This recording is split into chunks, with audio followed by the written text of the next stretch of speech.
tem algum exame que consegue diagnosticar? Olha, gente, hoje o diagnóstico de TDAH, ele é exclusivamente clínico.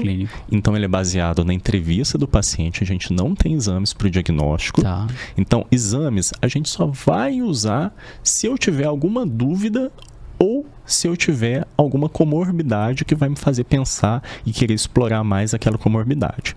Existe um tipo de avaliação que a gente chama avaliação neuropsicológica, que é um neuropsicólogo que aplica uma série de testes em que ele vai avaliar diversas faculdades da pessoa, como inteligência, a capacidade dela de prestar atenção, traços de personalidade, e com isso ela consegue pegar elementos ali que podem sugerir o diagnóstico.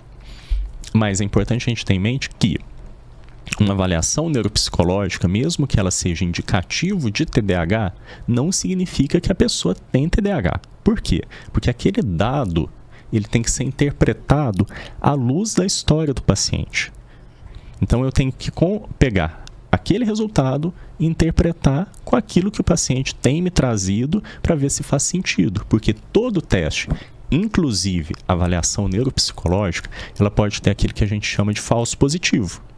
Falar que tem TDAH quando não tem.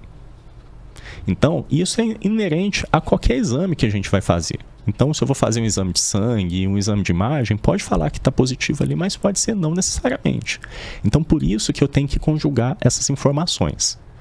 Então, a avaliação neuropsicológica é interessante, mas ela é um subsídio, um elemento secundário que vai complementar a minha avaliação. E não ela ser o cerne da avaliação. Então, não tem exame de sangue que vai diagnosticar o TDAH? Não tem exame de sangue, não tem exame nem de imagem do cérebro. Mas tem exame de sangue para outros fatores de doenças neurológicas, né? Sim. Que então, a gente vai entrar depois, que eu quero entrar nisso daí, doutor. Beleza. Isso daí eu gosto. Que é assim, depressão, a gente vê os déficits de vitamina e tem como ter uma análise sobre isso, não tem? Sim, isso aí são fatores assim que podem agravar. E aí, em determinados casos, vamos supor, deficiências muito severas de vitaminas, tipo vitamina B, ácido fólico, eles podem mimetizar sintomas de depressão. Então é importante a gente investigar em alguns casos, justamente para poder repor, porque isso pode estar piorando os sintomas ou dependendo até causando. Um outro exemplo, tipo, avaliar a tireoide. Para quadros depressivos, ela é muito importante, porque um hipotireoidismo, quando a tireoide está funcionando menos do que ela deveria, ela pode causar sintomas que lembram muito um quadro de depressão.